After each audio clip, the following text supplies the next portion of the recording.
नमस्कार, मी शुभांगी. मराठा दरबार या माझ्या यूट्यूब चॅनलवर तुमचं अगदी मनापासून स्वागत करते. मेथीचे लाडू हे कमालीचे पौष्टिक असले तरी त्याच्या कडवटपणामुळे लहान मुले तर सोडाच, पण मोठी माणसंही नाकं मुरडतात आणि अनेक जण हे लाडू खाण्याचे टाळतात. पण मेथीचे लाडू करण्याची परफेक्ट ट्रिक जर वापरली तर लहान मुलांपासून मोठ्यापर्यंत सर्वजण हे लाडू आवडीने खातील. तर मग हे पौष्टिक मेथीचे लाडू सोप्या पद्धतीने कसे तयार करायचे ते आज आपण बघूयात. त्यासाठी व्हिडिओ कुठेही स्किप न करता शेवटपर्यंत बघत राहा. लाडू तयार करण्यासाठी या ठिकाणी मी पावशर मेथ्या घेतल्या आहेत.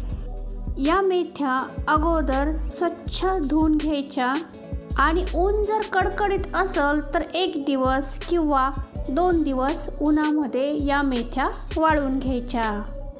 त्यानंतर या ठिकाणी मी अर्धा किलो खारीक घेतली आहे आणि खोबरं हे सुद्धा उन्हामध्ये वाळवून घ्यायचं. लाडूसाठी लागणारं इतर साहित्यही आपण बघूयात. या ठिकाणी मी 250 ग्राम मखाने घेतले आहेत, 100 ग्राम बदाम आणि 100 ग्रामच पिस्ता घेतला आहे. थोडीशी खसखस, काजूमध्ये तुकडा काजू घेतला आहे, बिब्याची गोडंबी, अंजीर, अक्रोड आणि डिंक, आळीव. सीड्समध्ये या ठिकाणी मी खरबुजाच्या आणि टरबुजाच्या दोन्ही पण बिया घेतल्या आहेत. थोडेसे पिवळ्या कलरचे किसमिस. यानंतर या ठिकाणी अर्धा किलो बी काढलेली खजूर घेतली आहे. पंपकिन सीड म्हणजे लाल भोपळ्याच्या बिया, सनफ्लावर सीड म्हणजे सूर्यफुलाच्या बिया. हे बघा, या मेथ्या मी स्वच्छ धुवून वाळून घेतलेल्या आहेत. यामधील थोड्याशा मेथ्या मिक्सरच्या सर्वात लहान भांड्यामध्ये मी टाकून बारीक असं वाटून घेणार आहे. हे बघा, या ठिकाणी मी बारीक अशी सोजीची चाळण घेतली आहे. मिक्सरमध्ये बारीक करून घेतलेल्या मेथ्या या चाळणीवर टाकून चाळून घ्यायच्या. हे बघा, राहिलेलं चाळण परत मिक्सरच्या भांड्यामध्ये टाकून यामध्ये शिल्लक राहिलेल्या मेथ्या टाकून हे परत एकदा मिक्सरला असं बारीक करून घ्यायचं. या पद्धतीने मेथ्या जर लाडूमध्ये टाकल्या ना तर विशेष असा कडवटपणा मेथ्याचा जाणवत नाही. मेथ्या या सोजीच्या चाळणीने चाळून घेतल्यामुळे लाडू खाताना सुद्धा कचकच लागत नाही. हे बघा, संपूर्ण मेथ्या या बारीक केल्यानंतर यामध्ये एवढं चाळण शिल्लक राहिले. हे चाळण लाडवामध्ये वापरायचं नाही, हे आता आपण बाजूला काढून ठेवूया. यानंतर अर्धा किलो खोबरं या पद्धतीने मी खिसून घेतलंय. हे खोबरं आपल्याला भाजून घ्यायचंय. त्यासाठी मी गॅसवर एक लोखंडी कढई तापत ठेवली आहे. या कढईमध्ये थोडंसं साजूक तूप टाकून घ्यायचं. लगेच यामध्ये खोबरं टाकून घ्यायचं. हे खोबरं जास्त परतायचं नाही, यामधील ओलसटपणा कमी झाला पाहिजे इथपर्यंत हे आपल्याला परतून घ्यायचं. खोबरं जर ओलं असेल ना तर लाडू काही दिवसांनी वास मारायला लागतात, म्हणून हे थोडंसं भाजून घ्यायचं. हे बघा, या खोबऱ्याचा हलकासा कलर चेंज झाला की हे आता काढून घेऊया. यानंतर हे बघा, हे अंजीर आहेत ना, हे असे खूप कडक आहेत. हे अंजीर पाण्यामध्ये तासभर भिजत घालायचे, म्हणजे हे नरम होतील. यानंतर त्याच कढईमध्ये मी एक मोठा चमचा साजूक तूप टाकून घेणार आहे. तूप छान असं वितळलं की यामध्ये हे बघा, हा डिंक आहे. यामधील थोडा थोडा डिंक टाकून मी तुपामध्ये तळून घेणार आहे. डिंक तळत असताना तो असा मस्त फुलून आला पाहिजे आणि आतपर्यंत तळला गेला पाहिजे. डिंक जर कच्चट राहिला ना तर लाडू खाताना डिंक हा दाताला चिटकेल, म्हणून गॅसची फ्लेम मिडियम ठेवूनच डिंक चांगला असा तळून घ्यायचा. पूर्ण डिंक याच पद्धतीने मी तळून घेतला आहे. यानंतर त्याच कढईमध्ये परत थोडंसं साजूक तूप टाकलंय, त्यामध्ये मी बदाम टाकून घेणार आहे. बदामसुद्धा यामध्ये मिनिटभर परतून घ्यायचे.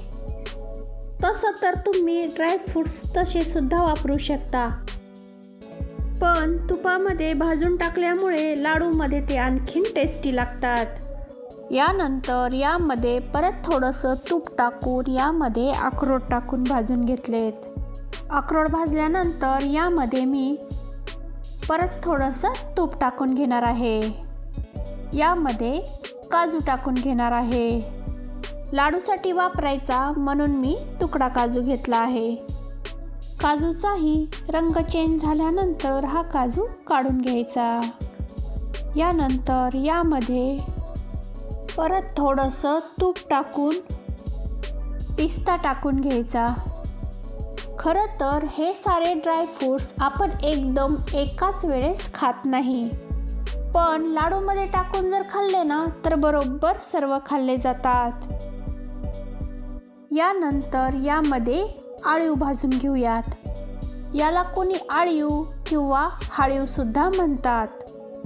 ही पण कंबरदुखीसाठी खूप चांगली असते. आळीव काढून घेतल्यानंतर परत या कढईमध्ये थोडंसं तूप टाकून बिब्याची गोडंबी यामध्ये टाकून भाजून घ्यायची.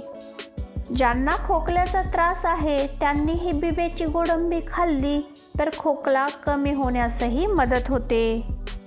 कढईमध्ये परत थोडंसं तूप टाकून यामध्ये मखाने टाकून घेणार आहे.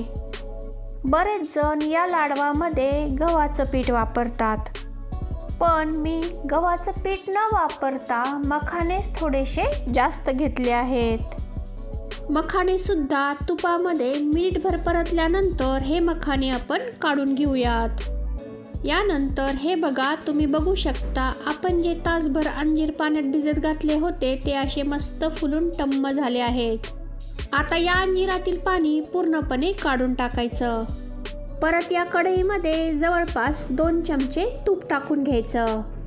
हे तूप पूर्णपणे व्यवस्थित असं वितळलं की यामध्ये पाण्यामधून निथळून घेतलेले अंजीर टाकून घ्यायचे. हे अंजीर दोन्ही बाजूनी व्यवस्थित असे तळल्यानंतर हे अंजीर काढून घ्यायचे. याच पद्धतीने मी सर्व अंजीर तळून घेतलेत. अंजीर काढून घेतल्यानंतर कढईमध्ये अगदी थोडंसं तूप टाकून यामध्ये खसखस टाकून घ्यायची आणि गॅस बंद करायचा, कारण खसखस ही लगेच भाजल्या जाते. या ठिकाणी मी मिक्सरचं 2 नंबरचं भांडं घेतलं आहे. यामध्ये सुरुवातीला तळून घेतलेला डिंक तो बारीक करून घ्यायचा. डिंक छान असा तळून घेतल्यामुळे लगेच बारीक होतो. त्याच मिक्सरच्या भांड्यामध्ये आता मखाने बारीक करून घ्यायचे. हे सुद्धा पटकन बारीक होतात. यानंतर मिक्सरचं छोटं भांडं घेतलं आहे. यामध्ये खसखस टाकून घ्यायची आणि सोबतच आळीवसुद्धा यामध्ये टाकून घ्यायची. खसखस आणि आळीव सोबतच बारीक करायचे. हे लवकर बारीक होत नाही, हे बारीक होण्यासाठी जरा वेळ लागतो. मिक्सरच्या छोट्या भांड्यामध्येच अंजीरसुद्धा बारीक करून घ्यायचे. अंजीर बारीक केल्यानंतर परत मिक्सरचं 2 नंबरचं भांडं घ्यायचं. यामध्ये बदाम टाकून घेऊयात, तसेच अक्रोड पण यामध्ये टाकून घेऊयात आणि काजू. यानंतर यामध्ये बिब्याची गोडंबी. सगळ्यात शेवटी हा पिस्ता आहे ना, मी अर्धाच टाकणार आहे आणि अर्धा तसाच ठेवला आहे. हे सर्व ड्रायफ्रूट्स मिक्सरला फिरवल्यानंतर हे बघा, हे थोडेसे असे जाडसरच ठेवायचे. याची बारीक एकदम अशी पावडर करायची नाही. ड्रायफ्रूट्स थोडेसे जाडसर असतील ना तर लाडू खाताना ते दाताखाली छान लागतात. यानंतर खजूरसुद्धा बारीक करून घ्यायची. हे 1 किलोचं पाकिट आहे. यामधील अर्धा किलो खजूर मी घेतली आहे. मी ही बिया काढून घेतलेलीच खजूर वापरली आहे. तुम्ही बियाची सुद्धा वापरू शकतात, फक्त बिया ह्या व्यवस्थित काढून नंतरच बारीक करून घ्या. यानंतर यामध्ये अर्धा किलो खारकेची मी पावडर करून घेतली आहे. ही खारकेची पावडर मिक्सरवर घरच्या घरी कशी तयार करायची याचा व्हिडिओ मी आपल्या चॅनलवर अपलोड केला आहे. तुम्ही जर बघितला नसेल तर तो एकदा नक्की बघून घ्या. यानंतर खिसून घेतलेलं खोबरं मी मिक्सरला बारीक करून घेतलंय, ते सुद्धा यामध्ये टाकून घ्यायचं. सर्वात महत्त्वाचं म्हणजे मेथी पावडर. यातील चाळण बाजूला काढल्यामुळे हे 200 ग्राम मेथी पावडर तयार झाले. हेही यामध्ये टाकून घेऊयात. यामध्ये आता सुरुवातीला सांगितल्याप्रमाणे मी 4 प्रकारचे सीड्स टाकून घेणार आहे. हे सीड्स मी मिक्सरला बारीक करून घेतलं नाही, हे मी असेच टाकून घेणार आहे, कारण लाडूमध्ये ते खूप छान दिसतात. मनुकेसुद्धा मी तसेच टाकणार आहे, हे सुद्धा मिक्सरला बारीक केले नाही. यामध्ये आता एक जायफळ टाकणार आहे. त्यासाठी छोटी खिसणी घेऊन त्यावर खिसून टाकणार आहे. सगळ्यात शेवटी यामध्ये 2 मोठे चमचे सुंठ पावडर टाकून घ्यायची.